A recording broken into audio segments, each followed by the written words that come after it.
देखिए, हम देख रहे थे, एक व्यक्ति के विषय में बात हो रही थी, जिन्होंने इस तरह से मतलब वो हेड शेव नहीं करवाना चाह रहे थे और प्रभुपाद जी से कह रहे थे कि मुझे क्यों हेड शेव करवाना है।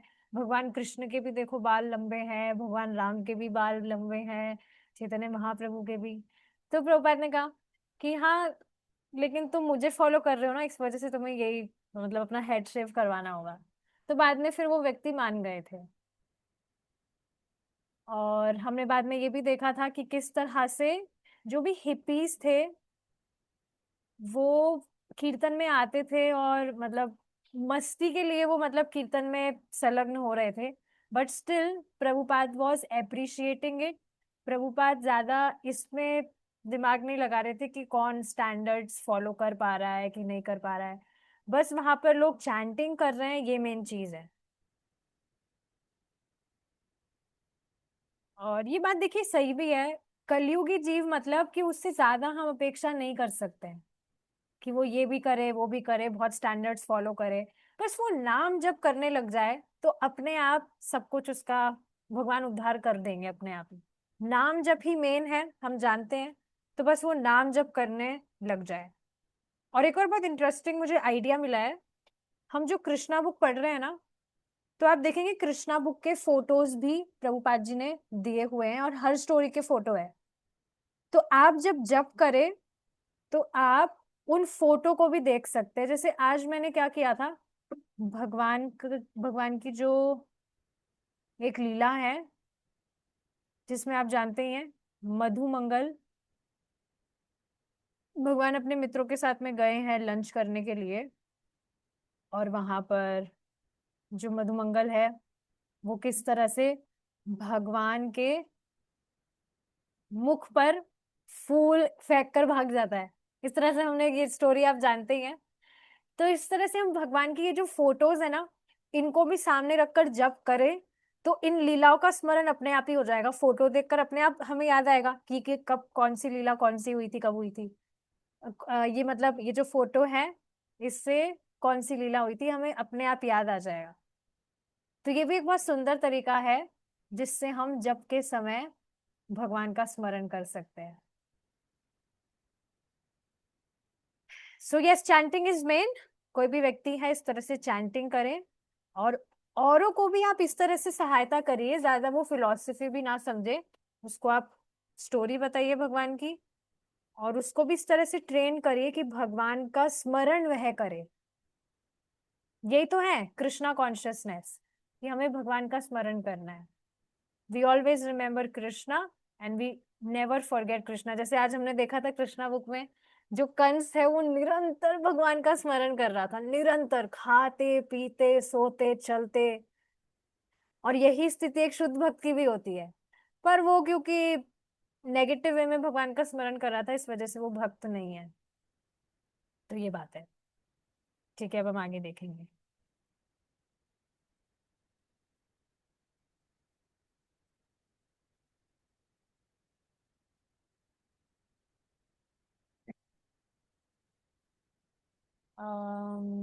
यस, बाद में हमने देखा था जानकी के ड्रीम में इस तरह से आया था कि प्रभुपाद जी का एकमात्र जो प्रभुपाद जी को प्रसन्न करने वाला है वो क्या है,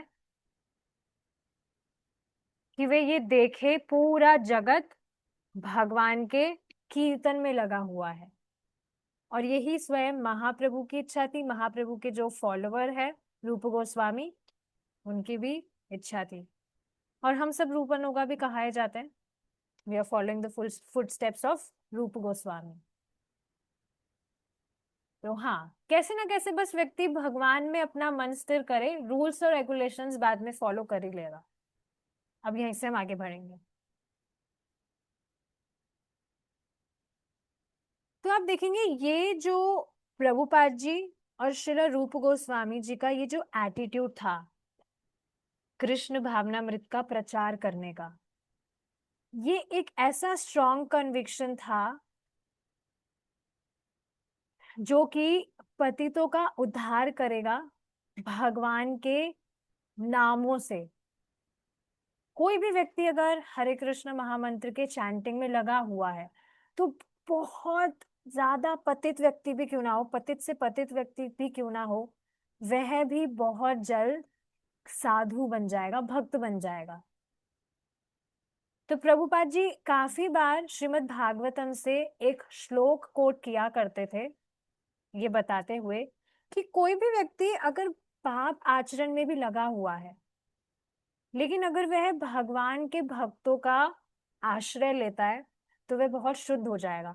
ये देखिए हम भागवतम में पढ़ते हैं, फर्स्ट कैंटो के फर्स्ट चैप्टर में ही है, फर्स्ट में नहीं है, सेकंड चैप्टर में है, जिसमें इस तरह से बताया गया है कि भगवान के भक्त जो हैं वे चलता फिरता तीर्थ है। वही गंगा जी के पास, मतलब उसको स्नान करना है, पवित्र होना है, तो उसको चलकर तीर्थ स्थल पर जाना पड़ेगा शुद्ध होने के लिए। लेकिन भगवान के जो भक्त हैं वो तो चलते फिरते तीर्थ है, खुद जा जाकर इस तरह से प्रचार कर रहे हैं, इज इट नॉट? और गंगा जी जिस तरह से शुद्ध करती है, उस उससे मतलब नहीं, जिस तरह से भगवान के भक्त शुद्ध करते हैं व्यक्ति को भक्ति देकर कि वो भगवान का नाम जप करे और भक्ति करे, उस प्रकार से तो गंगा जी भी उस व्यक्ति का शुद्धिकरण नहीं करती है। काफी टाइम लग जाता है, मतलब जानते हैं हम, गोकोटि दानम वाले श्लोक में बताया गया है कि बहुत वर्षों तक वो स्नान कर रहा है, ब्रह्मा जी के आयु के बराबर। तो उससे जितना शुद्धिकरण होगा ना, इतनी आयु तक स्नान करने के बाद में भी वो भगवान के नाम का सवा अंश के बराबर भी नहीं है। तो इससे समझ लेना चाहिए कि भगवान के जो भक्त हैं, भगवान का जो नाम है वो कितना ज्यादा पोटेंट है। तो यही बात प्रभुपाद जी श्रीमद् भागवतम से कोट करके बताते थे कि कोई व्यक्ति कितना ही पापी क्यों ना हो, अगर वो भगवान के भक्तों की शरण लेता है, उनका संग करने लगता है, तो वह बहुत जल्द शुद्ध हो जाएगा। तो प्रभुपाद जी इस बात को बहुत अच्छे से जानते थे कि वहां ये जो हिप्पी एरिया था, तो हर एक हिप्पी एलिजिबल था भगवान के नाम की कृपा प्राप्त करने के लिए। इस पर देखिए एक और बात बताई जाती है कि भगवान का नाम भगवान से भी ज्यादा महान है, क्योंकि आप देखेंगे अनादिकाल से जो भगवान है वो परमात्मा के रूप में तो हृदय में बैठे ही है, बट फिर भी व्यक्ति के मतलब अनादिकाल से उसके जीवन की, इस तरह से बताया जाता है, एक पत्ती भी नहीं टूटी उसके पेड़ की। पेड़ मतलब ये जो इस भौतिक जगत में हम है, और जो भी व्यक्ति पाप आचरण कर रहा है, उसके पापों की एक पत्ती भी नहीं टूटी, मतलब कुछ भी उसका शुद्धिकरण नहीं हुआ।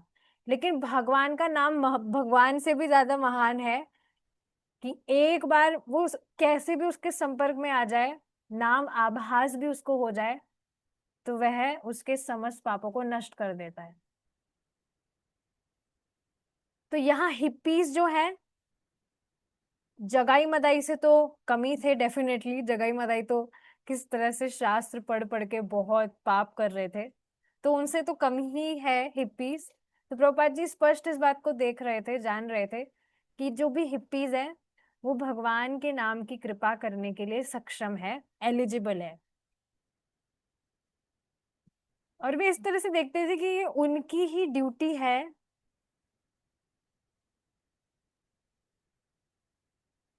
कि वे अपने गुरु महाराज की आज्ञा का पालन करें और कृष्ण भावनामृत का ये जो तोहफा है इसको सब जगह वितरित करें, किसी को भी रिजेक्ट ना करे कि ये तो एलिजिबल नहीं है, वो तो एलिजिबल नहीं है, सबको इकट्ठा किया जाए। देखिए इस तरह से मुझे कभी थोड़ी दिक्कत हो जाती थी, जैसे किसी को कोई स्टैंडर्ड बताया जाए और वो उसको फॉलो नहीं करता था, तो फिर मैं थोड़ा ऐसे थोड़ा डिस्टर्ब हो जाती थी, फिर मैं उस पर ध्यान नहीं देती थी कि इसको पूरी बात तो सुननी नहीं है, तो इसको जाने दो, उसको छोड़ दो अपने हाल पे ही। बट ऐसा नहीं करना चाहिए, जो भी व्यक्ति जितना भी कर पा रहा है उसको वहीं से अप्रिशिएट करना चाहिए।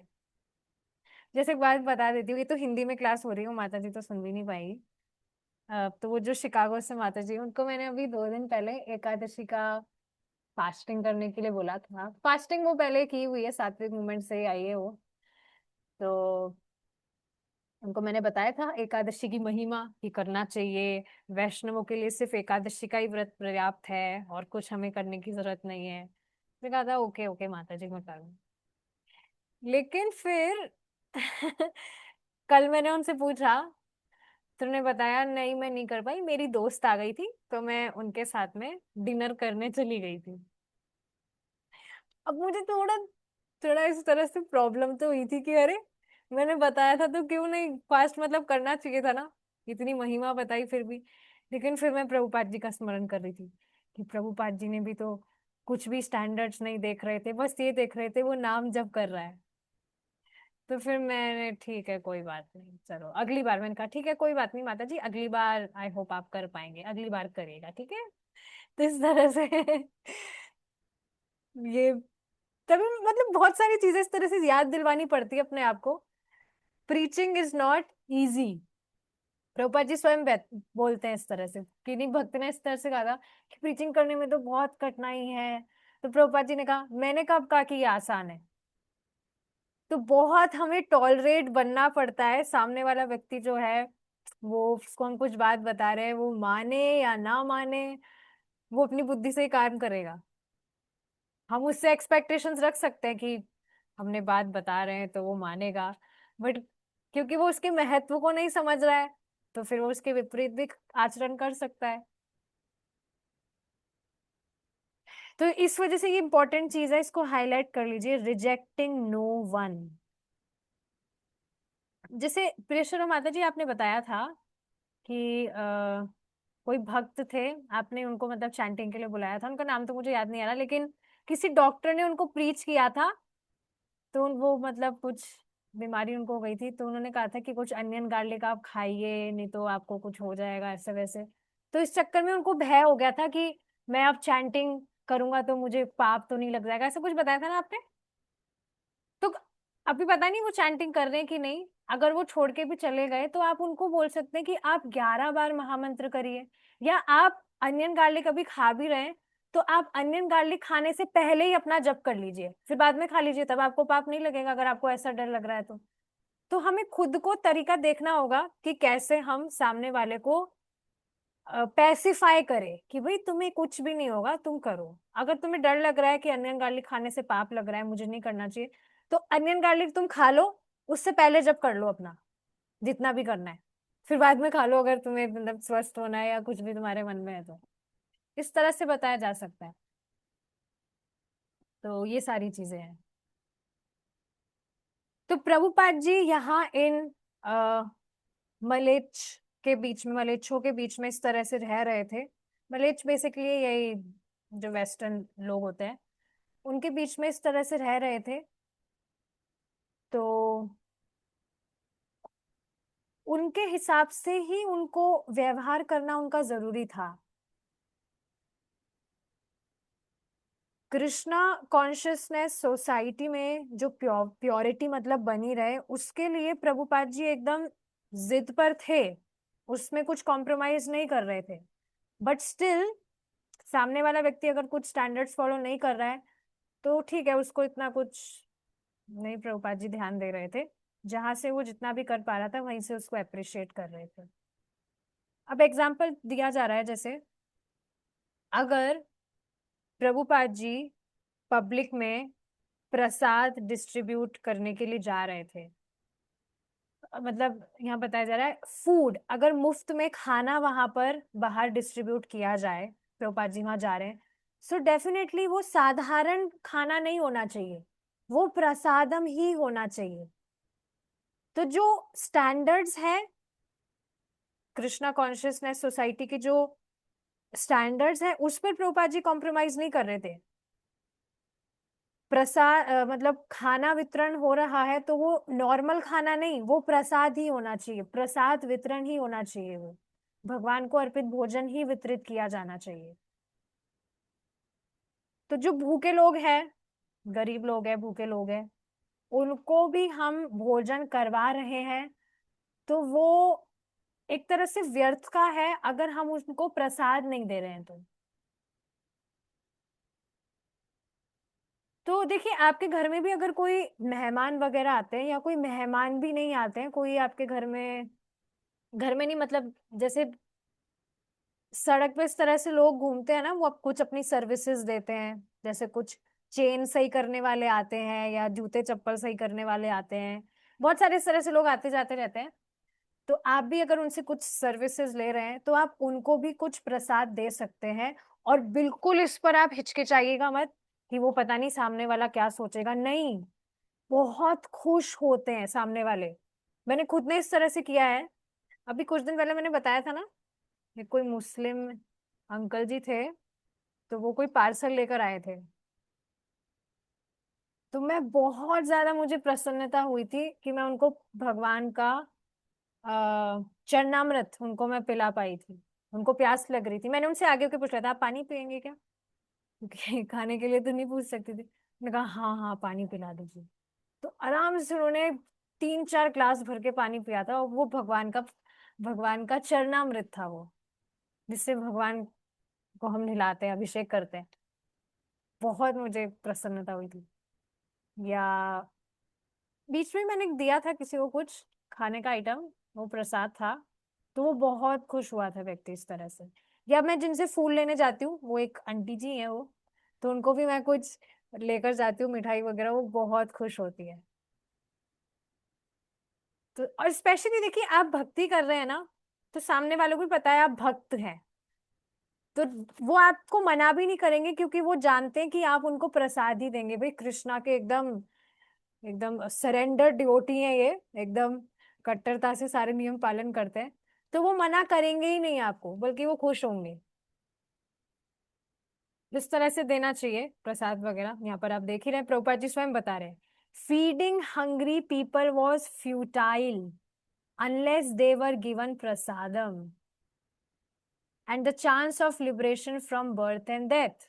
सिर्फ प्रसाद, आज भी तो भगवत गीता क्लास में हम प्रसाद की महिमा सुन रहे थे कि कितना ज्यादा पोटेंट है। एक जो गिरगिटान है, उसने भी अनजाने में किसी वैष्णव का उच्चिष्ट पा लिया था, तो जो कि वो प्रसादी था, वैष्णव प्रसादी पाते हैं, तो महाप्रसाद उसने अनजाने में पा लिया, तो वो एक प्रतापी ब्राह्मण बना अपने अगले जीवन में।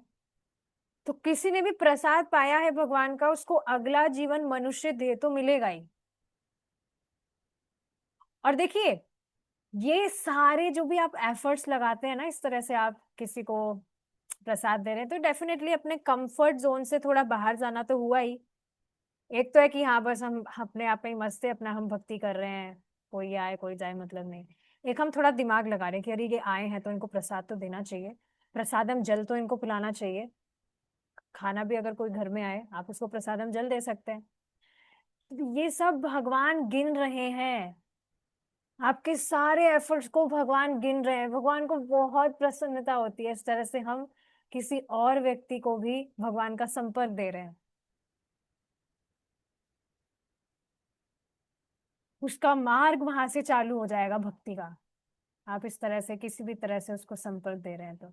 या एक और एग्जांपल कर, मैं बता रही थी गीता क्लास में कि भगवान को आप जो पुष्प अर्पित करते हैं या गंध अर्पित करते हैं, सुगंध, फ्रेग्रेंस, इत्र वगैरह, तो वो भी आप अर्पित करने के बाद में सुंघा सकते हैं, उससे भी व्यक्ति की अविद्या नाश होती है, वह भी भक्ति है। भगवान को अर्पित सुगंध सूंघना, सामने वाले व्यक्ति को ना पता हो लेकिन आप उसको सुंघाएंगे तो वो मना नहीं करेगा, उसको बहुत अच्छा भी लगेगा, और उसने अप्रिशिएट किया उस सुगंध को, तो उससे उसकी भक्ति बढ़ी कि नहीं। तो इस तरह से बहुत सारे, हमेशा इस तरह से लगे रहना चाहिए कुछ ना कुछ चीजों में, जिससे आप लोगों को कनेक्ट कर सके भक्ति से। इनडायरेक्ट वे में भी it's very satisfying. Direct way में आप कर रहे हैं तो उसका तो कहना ही क्या। तो समझ है ना, प्रभुपाद जी अपनी प्योरिटी से, अपने स्टैंडर्ड पर एकदम अडामेंट थे, जिद पर थे, उनसे कभी कॉम्प्रोमाइज नहीं कर रहे थे। और हालांकि जो कीर्तन है वो इस तरह से खुलने में अलाउ थे, और कोई भी व्यक्ति कैसी भी स्थिति में पार्टिसिपेट कर सकता था, जंगली की तरह भी वो नाच रहा है, कूद रहा है, कोई बात नहीं, कम से कम वो पार्टिसिपेट कर रहा है, सबके लिए इस तरह से ओपन था। लेकिन जो महामंत्र का ये दिव्य ध्वनि है, वो उसके उसके वह संपर्क में आ रहा था, ये इंपॉर्टेंट चीज है। तो यहाँ देखिए आप, कीर्तन में भी हरे कृष्णा महामंत्र, भगवान का जो नाम है उसका कीर्तन ही हो। Prabhupada was specific about it. ऐसे नहीं कि कुछ भी कीर्तन में भी, कई बार मैंने देखा है जैसे कुछ भक्त है वो कीर्तन कर रहे हैं, बाहर बाहर देशों की बात कर रही हूँ मैं, विदेशों की, तो उसमें वो कॉन्सर्ट टाइप कुछ कीर्तन करते हैं, तो उसमें भी कीर्तन गाने की जगह काफी टाइम तक वो साउंड बजाते रहते हैं, बहुत लाउड वाला साउंड उसमें बस बजाए जा रहे काफी टाइम तक। लेकिन नहीं, महामंत्र बेसिकली या भगवान के जो भी नाम है उनको गाया जाना चाहिए, उससे शुद्धिकरण होता है। तो यहाँ स्पष्ट है कि कीर्तन में भी भगवान के नाम होने चाहिए, इसके लिए he was specific. Prabhupada ji ने कभी भी इस तरह के कीर्तन अलाउ नहीं किए जिसमें बस बहुत सारे ड्रम्स वगैरह बज रहे हैं या चैंटिंग में कोई भी मंत्र गाया जा रहा है, ऐसा नहीं था।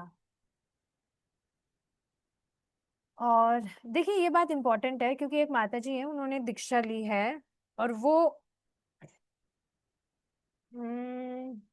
गौड़िया वैष्णव संप्रदाय नहीं है वो प्रामाणिक संप्रदाय, श्रीला रामानुजाचार्य जी का, उसमें उन्होंने ली है दीक्षा। मुझसे मेरी बात हो रही थी, मुझे खुशी हुई थी कि चलो दीक्षा इन्होंने ले ली, अच्छी बात है, जैसे प्रामाणिक संप्रदाय में ली है, चलो ये अच्छी बात है। तो जब उनसे बात हो रही थी तो मैं थोड़ा मतलब I was curious to know कि भाई प्रभुपाद जी ने तो इस कॉन में तो हमको बताया 16 माला जब हमें करना है, तो मैंने ऐसे उनसे पूछ लिया कि आप भी महामंत्री करते होंगे तो आप कितनी माला करते हैं। तब फिर वो खुलने लगी, वो बोलने लगी कि हमारे ऐसा कुछ फिक्स नहीं है, हम कितना भी कर लेते हैं माला, और इस तरह से हमें बताया है कि आप कोई सा भी मंत्र कर सकते हैं, आप ओम नमः शिवाय भी कर सकते हैं। ये सुनकर तो मेरी आंखें गोल हो गई, क्या भाई प्रामाणिक संप्रदाय, अब वो मुझे नहीं पता वो सच में प्रामाणिक संप्रदाय में दीक्षा लिए या कहीं और आकर दीक्षा ले ली जाकर, मुझे नहीं पता, बट ये बात सुनकर तो मैं एकदम सरप्राइज हो गई कि ये क्या बोल रही है, कोई सा भी मंत्र करो। तो इस तरह से कह रही थी कोई सा भी मंत्र करो, हरे कृष्णा महामंत्र करो, राधे राधे करो, ओम नमः शिवाय करो, ओम नमो वासुदेवाय करो। तो फिर मैंने उनको आगे कुछ नहीं कहा क्योंकि एक्चुअली वो रिश्तेदार में ही थी, तो ज्यादा मैं कुछ बोल भी नहीं सकती, बुरा बुरा लग जाए तो इधर उधर बातें चल जाती है, बट एनीवेज। लेकिन आप देख रहे हैं ऐसा नहीं होता है, यहाँ पर आप देख रहे हैं ना, प्रभुपाद जी ने कभी भी अलाउ नहीं किया कि कीर्तन अगर हो रहा है तो वो बस सिर्फ साउंड वाला ही कीर्तन हो रहा, उसमें ड्रम व्रम ही बज रहा है बस, या किसी दूसरे मंत्रों का उच्चारण हो रहा है, या इस तरह से भी कीर्तन में कोई इतना भी वाइल्ड नहीं हो सकता था, इतनी भी पागलपंती नहीं कर सकता था कि वो कुछ ऐसा करे जिससे और जो लोग हैं वो महामंत्र सुन ही ना पाए या वो खुद चैंटिंग गा ही ना पाए। तो ये सारे स्टैंडर्ड्स प्रभुपाद जी ही was maintaining, he was adamant here. तो ये सारी बात है। कई बार देखिए एक और बात मैं सोच रही थी इस पर, अभी 2 दिन पहले एक माता जी का फोन आया था मेरे पास में, उनको मैंने काफी बार कहा था चैंटिंग के लिए, लेकिन वो कर नहीं पा रही थी, किसी कारण से गृहस्थी में फंसी थी। तो अब जो ये रत्नेश प्रभु जी का ग्रुप है उसके माध्यम से उन्होंने 15 मिनट जब करना शुरू किया है। 15 मिनट में भी बोल रही थी मैं काम करते करते करती हूँ, बैठे बैठे तो मैं नहीं कर पा रही हूँ। तो मैंने कहा चलो कोई बात नहीं, कैसे भी करो, नाम तो आप बोल रही हैं, और इस तरह से क्या है, ग्रुप में रिपोर्ट करने से माध्यम से अकाउंटेबिलिटी बन रही है कि हाँ भाई 15 मिनट तो करना ही है। तो कह रही थी कि मैं अपने बच्चों को भी जब कराती हूँ, लेकिन उनको हरे कृष्णा महामंत्र लंबा लगता है, तो वो कुछ और कर सकते हैं क्या? राधे राधे कर सकते हैं क्या या कुछ और? तो बाद में मैंने उनको बताया था हरे कृष्णा महामंत्र कैसे महाप्रभु ने दिया है, और भगवान ने हमें कुछ साधन दिया है तो हमें वो करना चाहिए। तो बच्चों को महामंत्र बड़ा भी लग रहा है, तो आप पूरी माला ना करवा के सिर्फ 11 बार करवाइए। लेकिन देखिए, इस पर बाद में मैं विचार कर रही थी कि जैसे नाम रखना चाहिए कि नहीं, रख देते, कुछ गलत बात नहीं है। मदन मोहन प्रभु जी को आप जानते हैं, उनकी भी जो बच्ची है उनके विषय में भी प्रभु जी पूछ रहे थे कि वो उसको हरे कृष्णा महामंत्र बहुत लंबा लगता है तो वो राम राम का जप कर रही है। तो देखिए, अच्छा है भगवान का नाम कैसे भी व्यक्ति ले रहा है, कोई भी नाम ले रहा है, लेकिन हमें महामंत्र महाप्रभु ने स्वयं बताया तो हमें महामंत्र करना है। प्लस अगर हरे कृष्णा महामंत्र लंबा लग रहा है तो उसको कम बार किया जा सकता है, लेकिन महामंत्र भी नहीं खाना चाहिए। पहले मैं सोच रही थी कि सिर्फ हरे कृष्णा हरे कृष्णा हरे कृष्णा हरे कृष्णा हरे कृष्णा इसकी माला कर लो, लेकिन नहीं। इस बात को समझिए, हरे कृष्णा महामंत्र में जो टेस्ट मिलता है चैंटिंग करने से, समझ रहे हैं आप इस बात को? पूरा हम महामंत्र कर रहे हैं तो महामंत्र करने से जो हम टेस्ट अनुभव करते हैं ना, वो टेस्ट आपको महामंत्र में ही मिलेगा। ये चीज मतलब मैं इसको देख पा रही थी कि महामंत्र जैसे लंबा भी लगता है, और ये शुरू में ही लगता है, जब व्यक्ति करने लगता है ना तो उसको आदत पड़ जाती है। शुरू में ही लगता है कि बहुत लंबा है, मुझे खुद को शुरू में बहुत लंबा लगा था। मैं पहली बार जब माला लेके बैठी थी तो जोश ही जोश में बैठ गई थी माला करने। मैंने कोई वीडियो देखा था सातवें मूवमेंट वालों का ही, उसमें बता रहे थे कि वो भी चैंटिंग करते हैं महामंत्र की। तो जोश जोश में मम्मी की माला लेकर मैं बैठ गई थी, मेरे पास माला भी नहीं थी उस समय, तो मैं कर रही थी हरे कृष्णा कृष्ण कृष्ण हरे हरे हरे राम राम राम हरे हरे। कुछ टाइम किया, फिर बार बार मैं माला देख रही थी कि कब खत्म होगी, इतनी लंबी माला है। लगता है कि माला में शायद गलती है, माला बहुत ही शायद लंबी वाली है, इतनी लंबी माला नहीं होती है। मुझे बहुत ज्यादा कठिन लग रहा था। फिर मैंने भगवान के आगे हाथ जोड़े, भगवान मुझे क्षमा करिएगा, मुझसे नहीं हो पा रहा है इतना लंबा। मैंने पूरी माला भी नहीं की थी उसको, मैं वापस से उसको मैंने रख दिया था। बहुत मुझे लंबा लग रहा था वो। लेकिन उससे अच्छा है, पाप वाप नहीं लगता है, जितना भी नाम बोला उससे बेनिफिट होता है। फिर मैंने ऐसे हाथ जोड़े थे कि भगवान क्षमा करिएगा, पाप वाप ना लगे मुझे, मुझसे इतना लंबा नहीं हो पा रहा है। उस समय इतना ज्यादा रजोगुण था कि मैं एक माला भी नहीं कर पाई थी उस दिन। बाद में मुझे बहुत दिक्कत होती थी माला करने में, क्योंकि बहुत लंबा महामंत्र था, लगता था मुझे सच में बहुत लंबा लगता था। ऊपर से माला में भी होने में बहुत टाइम लगता था। तो कई बार मैंने सोचा कि मैं ना कीर्तन चला लेती हूँ और माला लेके बैठ जाती हूँ, कीर्तन गाते गाते मैं माला करूंगी ताकि मेरा मन तो लगे। तो अब एक माला करने में मेरे को 1 घंटा लग रहा 1 घंटा लग रहा था, क्योंकि कीर्तन तो आपको पता है स्लो गाते हैं वो। तो कीर्तन गाते गाते माला कर रही थी, हरे कृष्णा, इतनी देर में तो पता नहीं कितने महामंत्र हम कर ले एक ट्यून में जब वो गाया जाता है। लेकिन पूरा 1 घंटा लग रहा था एक माला करने में। और उस समय मुझे भक्तों की संगत नहीं मिली थी, मैं अपने आप इस तरह से करने का प्रयास कर रही थी, कभी कभी, डेली नहीं। फिर बाद में ग्रुप से जब ज्वाइन हुई तब सब कुछ कहानी मुझे मालूम चली कैसे क्या करना चाहिए। तो हाँ, मैं बात क्या बताना चाह रही हूँ, महामंत्र में हम महामंत्र करते शुरू में लंबा लग सकता है, बट करते करते आपको जो टेस्ट मिलेगा ना, वो, मैं यहाँ कंपैरिजन नहीं कर रही हूँ, पर आप सोचिए ना, महाप्रभु ने हमें महामंत्र दिया है तो उसका एक विशेष कारण है। हमारे जितने भी पूर्व आचार्य गण हैं वे महामंत्र ही कर रहे हैं, क्योंकि इसमें एक अलग टेस्ट हमें प्राप्त होगा। यही महामंत्र हमें भगवान की प्राप्ति कराएगा, भगवान का प्रेम प्रदान करेगा।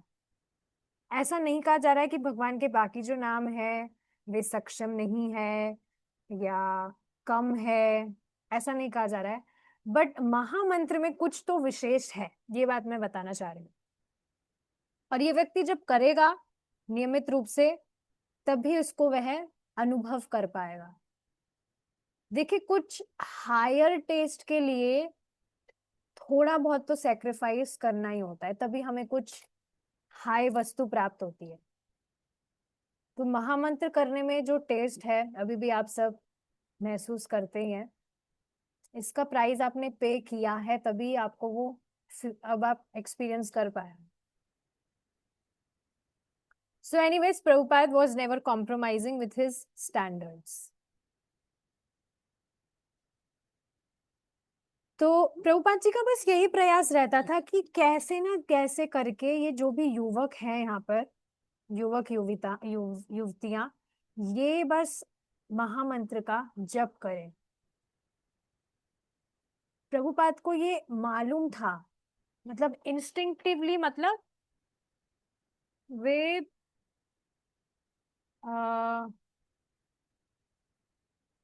क्या कहेंगे,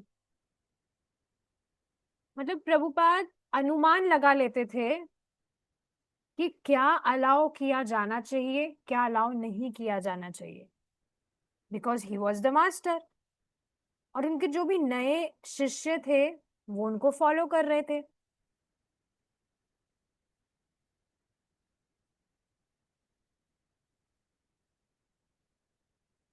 तो ये सारी चीजें हैं। आगे देखिए क्या बताया जा रहा है। Prabhupada ji, he was a master, और उनके जो भी नए शिष्य थे वो बहुत अलग अलग तरह के भी वहां पर डांस करते थे। यहाँ पर बताया जा रहा है कुछ ऐसा तरह का भी डांस जो कपल्स के बीच में होता है, ऐसा कुछ डांस, क्या बोलते हैं उसको, सालसा वगैरह जो बोलते हैं। सेंशुअल डांसर का अर्थ तो देखिए यही होता है। तो ये सारी चीजें भी वहां पर हो रही थी। पर डेफिनेटली इसके विषय में मैं ज्यादा कुछ नहीं कहूंगी, क्योंकि प्रभुपाद जी माता जी और प्रभु जी इसके बीच में जो स्टैंडर्ड है वो तो मेंटेन कर रहे थे। तो माता जी और प्रभु जी इस तरह का सालसा कर रहे हो ये तो डेफिनेटली नहीं है।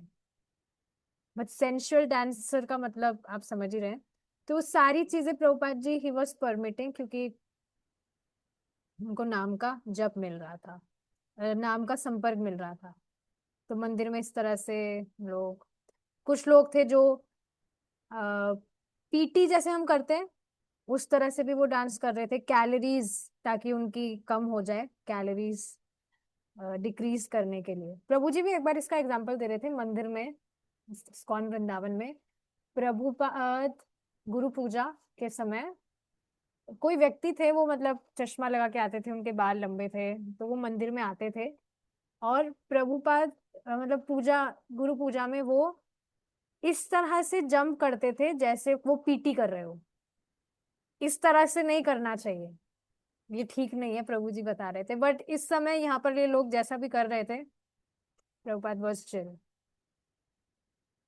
या ड्रग्स ले लेकर भी आ रहे थे ना। और क्वेश्चन आंसर सेशन जब होता था तो ड्रग्स में धुत होकर प्रभुपाद जी से इस तरह से कुछ आर्ग्यूमेंट कर रहे थे। प्रभुपाद जी ने जो फिलॉसफी बताई है सब प्रभुपाद जी इसको परमिट कर रहे थे। लेकिन जब कोई व्यक्ति बहुत ज्यादा ही अपनी सीमा को लांघना, मतलब लांघने वाला हो, तो प्रभुपाद जी को कोई भय नहीं लगता था उसको रोकने के लिए। लेकिन ऐसा रोकना बहुत रेयर था, क्योंकि देखिए कोई अगर सीनियर व्यक्ति है या स्पेशली गुरु महाराज है तो थोड़ा बहुत हृदय में सम्मान और भय तो होता ही है व्यक्ति का। जैसे कितना ही वो नालायक क्यों ना हो या निकम्मा क्यों ना हो, थोड़ा बहुत भय और सम्मान तो रहता ही है। लेकिन फिर भी अगर ऐसा कुछ हो जाता था केस जिसमें व्यक्ति अपनी सीमा को लांघ रहा है, तो प्रभुपाद उसको रोकने में, प्रभुपाद जी को कोई भय नहीं था। पर ये रोकना वगैरह बहुत रेयर था ना। तो प्रभुपाद जी इस तरह से बस सबको freely, he was giving this love of Godhead to everyone। ठीक है। अब ये जो मॉर्निंग और इवनिंग के कीर्तन हो रहे थे, उसने ऑलरेडी ही कीर्तन की वजह से ये जो टेम्पल है ये बहुत पॉपुलर हो गया था, ये जो हिप्पी वाला जो एरिया था इसमें। लेकिन जब भक्त इस तरह से डेली का जो प्रसादम है इस तरह से सर्व करते, तो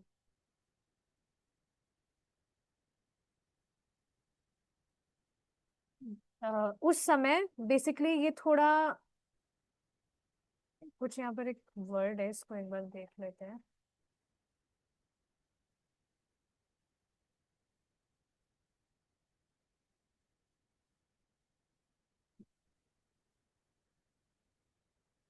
ठीक है, प्रसादम वितरण की जब बात आती, वितरण नहीं मतलब मंदिर में ही इस तरह से प्रसादम सर्विंग का जब समय होता, तो ये मंदिर से थोड़ा अलग सा हो गया हो, इस तरह का कुछ हो गया था। प्रभुपाद ने अपने डिसाइपल्स को इस तरह से बताया था कि सिंपली आप कुक करिए और प्रसाद को डिस्ट्रीब्यूट करिए, यही उनकी बस ड्यूटी होगी दिन दिन के दौरान। अच्छा अच्छा, यहाँ पे देखिए बताया जा रहा है, टेम्पल से बाहर की ये चीज थी, मतलब बाहर जाकर वो इस तरह से वितरण कर रहे हैं, तो ये थोड़ा टेम्पल से बाहर की एक्टिविटी थी, एक्टिविटी टाइप है ये भक्ति ही, पर इस तरह से कुकिंग करके प्रसाद वो डिस्ट्रीब्यूट करने करते थे इस तरह से। सुबह के समय कुकिंग करते, और दोपहर के समय वो सबको यहाँ मंदिर में फीड करते जो भी वहां पर आते। कुछ बार 150 से 200 हिप्पी वहां पर आते। अब आप सोचिए डेली इतना प्रसाद वहां पर बन रहा था। सुबह के कीर्तन से पहले वहां पर जो भी लड़कियां थी, वो ओट मील बनाती थी, ओट्स से जो बनता है, जैसे उपमा वगैरह बनाते हैं वैसे ओट्स से वो कुछ वेजिटेबल टाइप का कुछ बनता है, ओट मील। तो वो वहां पर सुबह कीर्तन से पहले छड़ा देती थी गैस पर, और ब्रेकफास्ट के समय पूरा जो रूम था वो हिप्पीज से भर जाता था, और उसमें से कुछ तो ऐसे हिप्पीज थे जो वहां पूरी पूरी रात ही रुके हुए थे। So yes, the cereal and fruit was for some the first solid food in days. तो सुबह के समय ये मिलता था, और दिन में कुछ सॉलिड सॉलिड मतलब कुछ ग्रेन मील वगैरह जो होती है वो दिया जाता था। लेकिन जो मेन प्रोग्राम था वो था लंच का। मालती जो है वो खुद जाती बाहर दुकान पर, और जो भी डोनेशन उनको प्राप्त होता उससे वे गेहूं का आटा, गैरबेंजो फ्लोर होता है, बेसन, बेसन और दाल, चावल, और जो भी सब्जियां जो मतलब अच्छे से मिल जाती थी सही प्राइस में, आलू, गाजर, शलजम, चुकंदर, जो भी ये सब्जियां हैं वो खुद बाजार जाकर लेकर आती थी। और फिर हर दिन वो इस तरह से बहुत सारी चीजें बनाती थी। स्पाइस्ड मैश्ड पोटैटोज सब्जी, बटर्ड चपातीस, दाल, सब्जी। तो सब्जी, रोटी, दाल, चावल, इस तरह से वो डेली बनाती थी 200 लोगों के लिए। और देखिए लंच प्रोग्राम इस वजह से हो पाता था क्योंकि बहुत सारे जो व्यापारी थे वो डोनेशन देना चाहते थे, तो इस वजह से ये लंच प्रोग्राम हो पा रहा था। ये चीज आप देख रहे हैं ना, अगर आप कुछ भी भगवान की सेवा करना चाहते हैं, यहाँ से मालूम चल रहा है कोई भी भक्त अगर जॉब भी ना कर रहा हो लेकिन वो भगवान की सेवा करना चाहता है, तो उसका भगवान कुछ ना कुछ अरेंज कर देते हैं, अरेंजमेंट। अभी आज सुबह ही तो प्रभु जी एग्जाम्पल दे रहे थे कि एकादशी को कुछ एक्स्ट्रा उन्होंने प्रसाद बना दिया था, तो कोई मतलब एक हर एकादशी वाले दिन ही वो इस तरह से करताल बजाते बजाते भिक्षा वगैरह लेने आते हैं। तो आप देख रहे हो कुछ नहीं कर रहे, करताल बजा रहे हैं, और उनका खाने का अरेंजमेंट अपने आप हो जा रहा है। तो भिक्षा मांगने के लिए नहीं कहा जा रहा, बट ये बात है सबका इस तरह से भगवान अरेंजमेंट कर देते हैं। हर्ष रानी क्या कह रही है कि जो लंच प्रोग्राम है, मतलब ये जो प्रसादम होता था दिन में, इससे काफी सारे हिप्पी लोग आते थे। देखिए ये बहुत इंपॉर्टेंट बहुत अमेजिंग चीज है। प्रसादम के टाइम पर जितनी भीड़ होती है ना, मतलब जितने सारे लोग आ जाते हैं प्रसादम के टाइम पर, उतनी भीड़ लेक्चर और कीर्तन के समय भी नहीं होती। कीर्तन के समय भी हो सकती है, पर प्रसादम के टाइम पर बहुत ज्यादा इस तरह से भीड़ हो जाती है। तो ये प्रसादम एक ऐसा प्रोग्राम था जो बहुत सारे लोगों को अट्रैक्ट कर रहा था, जिनको ऑब्वियसली खाना चाहिए था। बहुत ज्यादा भूखे थे वो लोग, उनको बहुत भूख लगती थी। तो और और उनके अलावा भी बहुत लोग थे जो आया करते थे, जो लोग काम भी कर रहे थे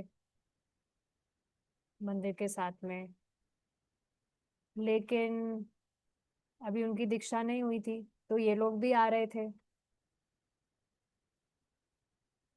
और एक रिकॉर्ड प्लेयर, वो प्रभुपाद जी का रिकॉर्ड चलाया करता। तो बहुत अच्छा लगता है इस तरह से, पूरा फैमिली एटमॉस्फेयर जैसा वहां पर लगता था, जब इस तरह से सब साथ में प्रसाद वगैरह पा रहे हैं। हरिदास क्या कह रहे हैं कि प्रसाद जो है वो बाहर भी ले जाया जाता था, बाहर भी डिस्ट्रीब्यूट किया जाता था, लेकिन जो मेन फूड है वो अंदर ही सर्व किया जाता था। तो ये बहुत अमेजिंग था। जो लोग हैं वो बस इस तरह से साथ में आ जाते, और इस तरह से मतलब लाइन लगाकर आते सब खाने के लिए। मतलब ऐसा ना बहुत उत्सुकता है खाने की। जैसे आप देखेंगे बलराम हॉल नहीं, अब जो गौशाला के वहां पर जो प्रसाद होता है तो वहां शिफ्ट हो गया, तो वहां पर भी बहुत सारे लोग आते हैं, नए लोग, भक्त भी वहीं पर पाते हैं, या बाहर के जो आते हैं वो भी वहां पाते हैं, आसपास के बाबा जी वगैरह भी जाते हैं, सबके लिए ओपन है, क्योंकि प्रसाद तो इतनी सुंदर व्यवस्था है ना ये। आप देख रहे हैं प्रभुपाद जी के टाइम तो प्रभुपाद जी ने स्टार्ट किया ही, और अभी तक ये चल रहा है। बहुत जादुई सा सब कुछ लगता है ना, कितना पोटेंट है ये सब। प्रभुपाद जी के टाइम पर तो चल रहा था, और अभी भी सारे स्टैंडर्ड्स मेंटेन किए जा रहे हैं। सबके लिए अभी भी ओपन है, कोई भी आ सकता है, प्रसाद आराम से पाए। तो हाँ, उनमें से काफी लोग थे जो बस आते थे और खा के चले जाते थे, कुछ लेक्चर या कीर्तन में कभी नहीं आते थे। और बाकी जो लोग थे वो आते थे, वो अपना सब कुछ मतलब वहां पर सेल करते थे, बीड्स, रॉक रिकॉर्ड्स, दूसरे मतलब जो स्टोर है उसी एरिया में, हेड एशबरी नाम है उस हिप्पी एरिया का। तो वहां पर बहुत सारे जो स्टोर्स थे वो काफी सारी चीजें बेचा करते थे, लेकिन यहाँ पर इन्होंने भी टेम्पल में एक स्टोर खोला हुआ था, और वो स्टोर डिफरेंट था। कैसे? ये मतलब प्रसाद वाले, कि वो कुछ सेल नहीं कर रहे थे, कुछ बेच नहीं रहे थे, वो बस ऐसे मुफ्त में दे रहे थे, नो चार्जेस नथिंग। और ये लोग सबको वेलकम कर रहे थे, कोई भी आ सकता है, कोई सब आइए आराम से पाइए, कोई दिक्कत नहीं है। तो उनको वे सब एक तरह का आ, शरण दे रहे थे एक तरह से उन सबको, कि अभी मतलब जैसे भी बाहर पागलों की तरह घूम रहे हैं, एमलेसली कुछ भी कर रहे हैं, तो एक तरह से प्रसादम के माध्यम से वो लोगों को शरण दे रहे थे। आप देखिए ना, कोई कहीं पर अगर मुफ्त में इस तरह से प्रसाद या खाना कुछ भी मानिए दिया जा रहा है, तो व्यक्ति कुछ ना कुछ कृतज्ञ तो फील करेगा ही, कि लोग कितने अच्छे हैं, फ्री में मैं इतने टाइम से आ रहा हूँ, कुछ मुझे मतलब आराम से फ्री में कुछ दे रहे हैं, कुछ चार्ज भी नहीं कर रहे हैं, और प्रसाद भी इतना शानदार, इतना टेस्टी, कुछ कमी नहीं। तो परिवर्तन उसमें आएगा ही। और क्यूरियोसिटी उसके मन में होगी, कि भाई ये लोग क्या प्रोग्राम करते हैं, ये भी देखा जाए। कितने भक्त एग्जाम्पल देते हैं, काफी जो वेस्टर्न कंट्री से जो भी भक्त हैं, उनसे मैं पूछती हूँ कि वो भक्ति में कैसे आए, काफी सारे लोग प्रसाद के बारे में ही बताते हैं, कि ऐसे ऐसे प्रोग्राम होता था, हम संडे प्रोग्राम में जाते थे, वहां का प्रसाद हमें बहुत अच्छा लगता था।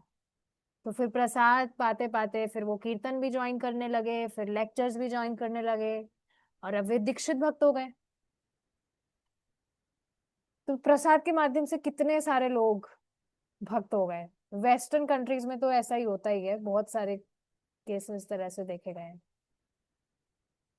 तो हाँ, यहाँ पर सबको वे वेलकम कर रहे थे, एक तरह से शरण दे रहे थे।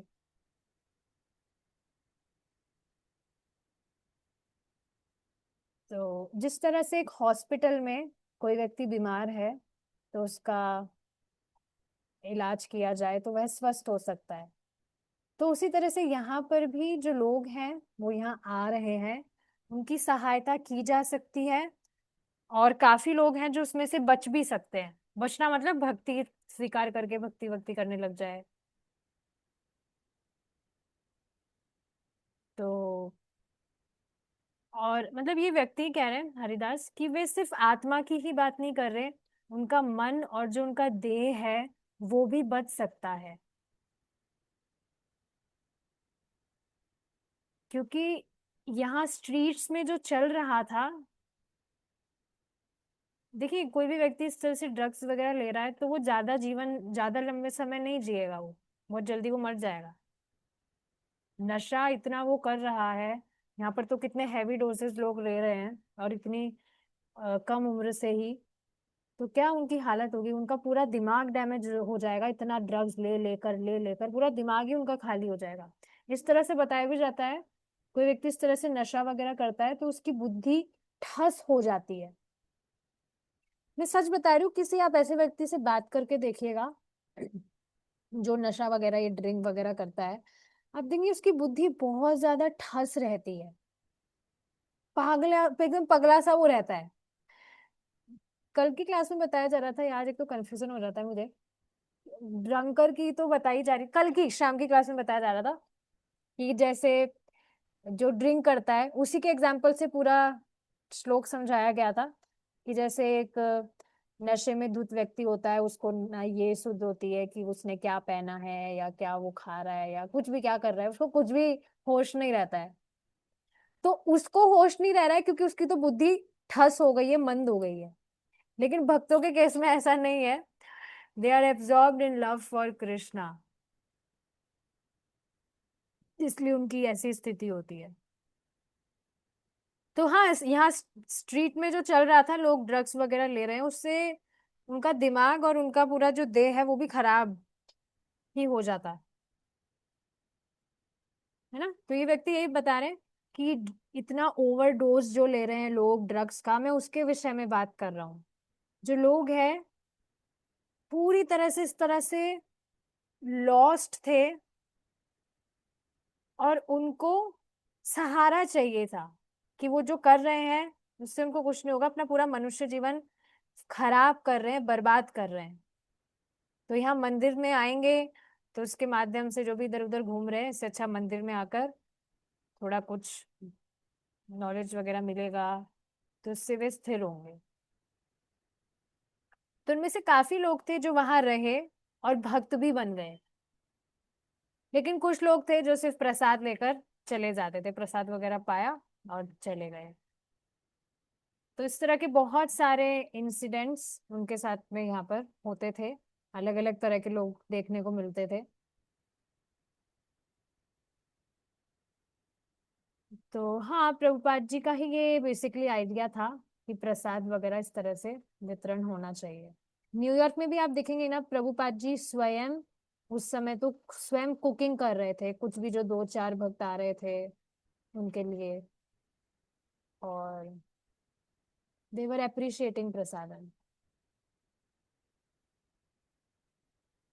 अब मुझे ये समझ नहीं आ रहा हमने क्लास कब शुरू की थी, क्योंकि 3 तो बज चुके हैं। तो ठीक है, यहाँ पर रुकते हैं अब हम। लंच की महिमा बताई जा रही थी, आगे हम देखेंगे क्या बताया जाता है। Thank you so much for joining an association. शिला प्रभुपाद की जय। हरे कृष्ण।